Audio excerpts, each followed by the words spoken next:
Hello. Thought I'd do a generic update on my life and um, just give you a sense of how things are going. Um, they're going pretty good. This week I've felt a little melancholy for some reason. I think it's just January, um, lack of vitamin D. Uh, we've had some really cloudy weather since the weekend. We had like some winter storms over the weekend and some ice. They actually canceled classes on Monday. Um, another like whenever they cancel classes, I always like lose a little bit of momentum. It's like kind of like you know uh, the recess effect. You go on recess and then it's time to go back to work. It's like, oh, I don't want to go back to work because it's I was just having I was free to do whatever I wanted. But yeah. Also, I watched this short film that kind of made me get a little introspective.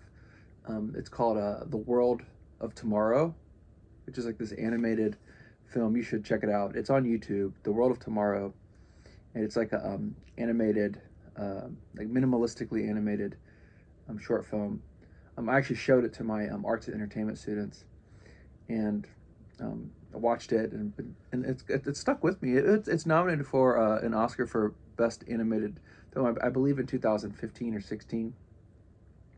But it's really philosophical and kind of existentialist. It's about um, basically about time and uh, you know things changing and blah blah blah. And I I was actually thinking about this. I was telling my wife, it's like uh, I am really susceptible to uh, you know powerful works of art. I mean, I don't know if that's obviously my vocation. I'm in the humanities. I'm a professor and stuff. But like if I watch like a film that's really sad, like it sticks with me for a couple of days. Or if I watch a film that's really scary, I'll have nightmares. It's like just. But anyhow, this short film, it started making me thinking about the arc of life. Like the premise, not to spoil the whole film, is that it's like a sci-fi short film. 17 minutes long, so there's a lot of But the premise is that uh, we find a way of extending our lives. So we do exact clones of ourselves, and then we find a way of transferring our memories into those exact clones. Extending our life out. And the the main character is like kind of an engineer woman. She's really um, I'm not sure what the shorthand for the psychological profile is, but like not the most like warm and fuzzy person. More, maybe I'll use that phrase, on the spectrum, right? Like relates more to things than people, and because she has this long arc of a life, she's able to eventually, she starts off falling in love with rocks, and then she falls in love with robots, and then she falls in love with basically non-human life forms, an alien, and then finally she falls in love with another human, a man, and she marries this man, and they have a life together. And then when he dies, um, it's about her, incapacity to process his loss, and it, there's like an unresolved tension in the short film, which is that you know uh, you want as much time as possible in life, but there's always going to be an end to it, right? Like it's like sci-fi utopia. We solve the problem of mortality, but there's always entropy. Even if you solve the problem of you know mortality, organic mortality, like there will always be an end. And it's like it's kind of it starts off uh, you know well, I don't want to say it starts off lighthearted because the whole short film is quite dark. But anyhow, I don't want to spoil it. You should watch it yourself. But it kind of put me in a funk, and my students loved it. You showed it to my arts and entertainment class. They're working on a film review, and they had a lot of like really intriguing things to say. Um, but other than that, like just trying to get some energy. I think I'm gonna go to the gym here in a second. Um, Tuesdays and Thursdays. This is a Thursday. Are my easy day. Uh, I woke up, drove my wife to school.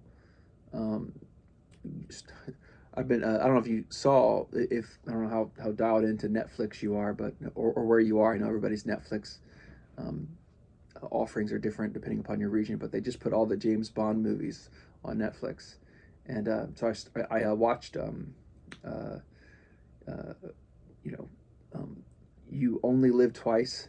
Uh, there's the James Bond flick where he goes to Japan. I have a lot of thoughts about that, and then I watched. Well, I'm about halfway through. I had to stop. This morning I started watching, and I watched. Um, what's it called? Uh, um, Her Majesty's Secret Service. I forget the name of the actor, but it's actually not Sean Connery. It's like, so Sean Connery did You Only Live Twice, and he was like, I don't want to do James Bond anymore. Then they got this other guy, whose name I can't remember, but he only did one James Bond movie, and then Sean Connery returned. Um, but this one is the one that takes place in Switzerland, I think. I mean, I've been watching about an hour in, and it's only now has he arrived in Switzerland, but it has like a lot of alpine scenery. But but yeah, watch that, and now I'm gonna, I've watched about 50 minutes of that. I'm gonna try to go to the gym, just kind of, uh, you know, get through the day. Um, it's my wife's birthday, so we're probably going to go get dinner tonight. I might, um, I think I'm going to get her like a cake or something, and like I know how lowering my voice. She's probably watching this. She'll probably watch this after her birthday, but um, I get her a cake and a card and stuff. I got to go out and do that. Um, and tomorrow I teach, and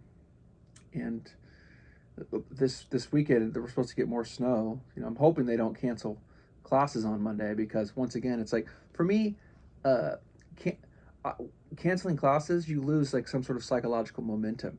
Like your class, you start chugging along, and then like when they cancel the class, you just now I just want to play video games. Now I just want to watch movies. Now I just want to read novels. Um, I started reading. I've been playing Cyberpunk 2077, which is an amazing game, and I actually ordered a novel based in that world. I watched the anime. It's based on that show, and it's amazing. But you know, I don't know why this is a practice. I'm sure I'm not unique in this practice, this habit. But when I get into games, or uh, you know, usually they're games, or just unreal worlds, virtual worlds with a lot of lore and kind of depth to them. I like to fill it out. So been playing Cyberpunk, watched the anime, and now I'm reading this novel I got. It's called No Coincidences, and it's really neat. That world is so intriguing. I never played the TTRPG, but I mean, obviously I've played Cyberpunk style games before. I played a lot of Shadowrun in the '90s, and I played more recently the Blade Runner RPG, which was great. But I never played Cyberpunk, and I know this has been through several iterations, and Cyberpunk 2077 is like the latest version.